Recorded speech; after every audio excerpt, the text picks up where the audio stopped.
សួស្តីបងវីដេអូនេះជារបៀបកាត់វីដេអូដែលបងអាចយកទៅប្រើប្រាស់ធ្វើវីដេអូដើម្បីប្រម៉ូទឬក៏តាក់ទាញអ្នក like មកចុះឈ្មោះបានអូខេសួស្តីបងប្អូនអរគ្នាថ្ងៃនេះខ្ញុំមកប្រាប់ពីរបៀបការប្រើប្រាស់ app កាត់វីដេអូ CapCut ខ្លីៗងាយៗស្រួលៗអញ្ចឹងណាអូខេអញ្ចឹងយើងចាប់ផ្ដើមចុចជាមួយនឹង app មកចូលមកដំបូងវាឃើញចេះវាមានយើងឲ្យចុចពាក្យ new project ឬក៏ project ដែលយើងធ្លាប់ធ្វើកន្លងមកក៏យើងអាចចុចបាននៅក្នុងនឹងដូចគ្នាដើម្បីយើងចូលទៅកែឬក៏ថែមថយអញ្ចឹងទៅអញ្ចឹងយើងចាប់ផ្ដើមមកដំបូងជាមួយ new project តែម្ដងទៅខ្ញុំឧទាហរណ៍អូខេអញ្ចឹងចូលមកដល់កន្លែងនេះគឺគេឲ្យយើង select យកវីដេអូឬក៏រូបភាពនៅផ្នែកខាងនេះដែលគេដាក់ photo អញ្ចឹងណាអញ្ចឹងយើងចង់ select វីដេអូឬក៏រូបភាពយើងអាចយកទៅកាត់នៅក្នុងកន្លែង CapCut នឹងបានអូខេអញ្ចឹងខ្ញុំស្វែងរកវីដេអូមួយសិនអូខេខ្ញុំចង់បានវីដេអូមួយនេះប៉ុន្តែខ្ញុំអត់ត្រូវការ add រូបភាពឬក៏ដាក់រូបភាពទៅកាត់ជាមួយទេអញ្ចឹងខ្ញុំដាក់តែវីដេអូមួយនេះទៅវានឹង load មកបែបនេះអូខេវីដេអូរបស់យើងគឺមានសភាពបែបនេះវាមកទាំងដល់ទាំងស្រុងហ្មងអញ្ចឹងណាអញ្ចឹងឧទាហរណ៍បងប្អូនចង់កាត់ឲ្យវាខ្លីៗអត់ចង់ឲ្យវានៅជាប់គ្នាឲ្យវែងពេកទេកន្លែងនេះរបៀបថាដូចជាវាហិងយូពេកឬក៏អីអញ្ចឹងទៅយើងចង់ឲ្យសកម្មភាពកន្លែងនេះភ្ជាប់ជាមួយនឹងសកម្មភាពកន្លែងនេះអូខេអញ្ចឹងយើងអាចធ្វើការកាត់បានអូខេយើងចង់បានភ្ជាប់មកកន្លែងនេះអូខេយើងយកពាក្យថា split នេះមកយើងចុចលើវីដេអូទៅយកពាក្យថា split ហើយបន្ទាប់មកយើងចុចពាក្យថា delete អញ្ចឹងបងប្អូនដែលចង់បានគឺវានឹងចេញអូខេអញ្ចឹងនៅក្នុងវីដេអូហ្នឹងបងប្អូនចង់បញ្ចូលសលេងហើយអត់ចង់ឲ្យសលេងវីដេអូស្រីហ្នឹងឮសលេងទេអញ្ចឹងយើងធ្វើការបិទសលេងហ្នឹងបានគ្រាន់តែបងប្អូនចុចនៅលើវីដេអូនេះមកអស់ទៅ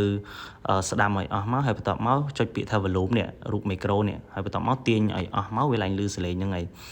ហើយដល់ពេលកន្លែងនេះបងប្អូនណាចង់ដាក់សលេងចូលអញ្ចឹងណាចង់ voice over សលេងថា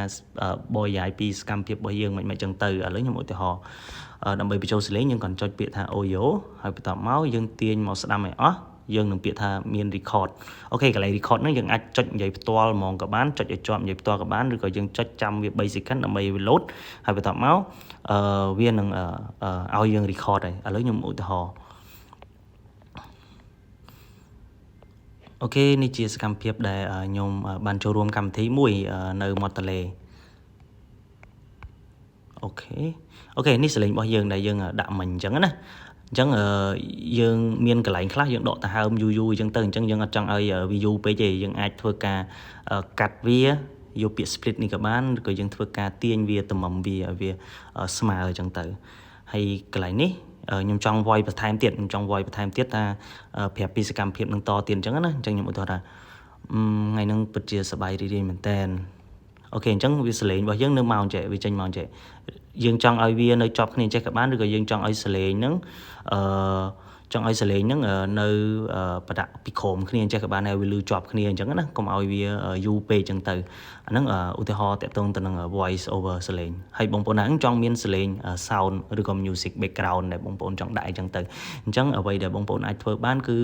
អាចយកសលេងដែលបងប្អូន save ពី TikTok ឬក៏អាចយក record ពី YouTube ឬក៏អីចឹងទៅបងប្អូនចង់ដាក់ play នឹងចូលទៅក្នុងវីដេអូរបស់យើងអញ្ចឹងអ្វីដែលយើងអាចធ្វើបានគឺងាយស្រួលមែនទែនយើងគ្រាន់ចុចពាក្យថា audio ហើយបន្ទាប់មកយើងជ្រើសរើសយកពាក្យថា extract ដើម្បីទៅយកសលេងពីក្នុងវីដេអូហ្នឹងសលេងហ្នឹងគឺវានឹង convert ជាសលេងពីវីដេអូមកអូខេឥឡូវខ្ញុំឧទាហរណ៍ខ្ញុំចង់បានសលេងមួយនេះអញ្ចឹងខ្ញុំ select វាអូខេឃើញអត់បងប្អូននេះគឺជាសលេងដែលយើងដកចេញមកយើងដកមកតែសលេងទេកន្លែងពាក្យថា extract ហ្នឹងយើងយកតែសលេងទេហើយយើងអត់ចង់ឲ្យវាលឺខ្លាំងទេដោយសារអីជាសលេង background ទេគ្រាន់ឲ្យវាលឺអមជាមួយវីដេអូរបស់យើងអញ្ចឹងណាអញ្ចឹងដើម្បីនេះតម្លាក់សលេងយើងគ្រាន់តែចុចលើសលេងហ្នឹងទៅហើយយើងចុច sound ទាញនឹងទៀបបន្តិចហើយបន្ទាប់មកបងប្អូនគាត់ថាចង់ដាក់សលេងនឹងឲ្យនៅក្បាលមុខគេហ្មងតាំងពីចាប់ផ្ដើមមកហ្មងអញ្ចឹងអាចធ្វើបានយើងគ្រាន់ណាចុចទៅលើវីដេអូទៅលើសលេងនឹងទៅហើយបន្ទាប់មកសង្កត់វាឲ្យជាប់ហើយទាញមកអស់អូខេយើងចង់បានតំណាក៏បានដែរយើងសង្កត់លើវាឲ្យជាប់ទៅអូខេអញ្ចឹងយើងសាកចាក់ស្ដាប់អូខេនេះជាសកម្មភាពដែលខ្ញុំបានចូលរួមកម្មវិធីមួយនៅមាត់ទន្លេអូខេអញ្ចឹងសលេងវានឹង load នៅក្នុងហ្នឹងទាំង voice over របស់យើងទាំង music background អញ្ចឹងកន្លែងសលេងរបស់យើងចង់ឲ្យលឺខ្លាំងជាងហ្នឹងក៏បានយើងចង់ឲ្យលឺទាបជាងហ្នឹងក៏បានដែរយើងគ្រាន់តែចុចទៅលើសលេងហ្នឹងទៅហើយបន្ទាប់មកទាញតម្លាក់តម្លើងវាអញ្ចឹងទៅអញ្ចឹងវីដេអូរបស់យើងឧទាហរណ៍ថាយើងធ្វើចប់ហើយអូខេយើងធ្វើចប់ហើយអញ្ចឹងយើងអាចតម្រឹមមកលើថាសលេងយើងចង់បានត្រឹមនេះឯង យកចង់បានទៅមុខទៀតទេយើងគ្រាន់តែចុចពាក្យថា split ទៅហើយបន្ទាប់មកយើងយកពាក្យថា delete អូខេវីដេអូរបស់យើងគឺមានតែប៉ុណ្្នឹងទេយើងចប់សពគ្រប់ហើយយើងគិតថាអូខេហើយយើងក៏អាចចុច export នៅផ្នែកខាងលើនេះពណ៌ផ្ទៃមេឃនៅខាងលើនេះអាចចុច export បានហើយបន្ទាប់មកវីដេអូវានឹង load ទៅចូលទៅក្នុងទូរស័ព្ទដៃរបស់អ្នកនរគ្នាអូខេអញ្ចឹងខ្ញុំមានតែប៉ុណ្្នឹងអរគុណច្រើន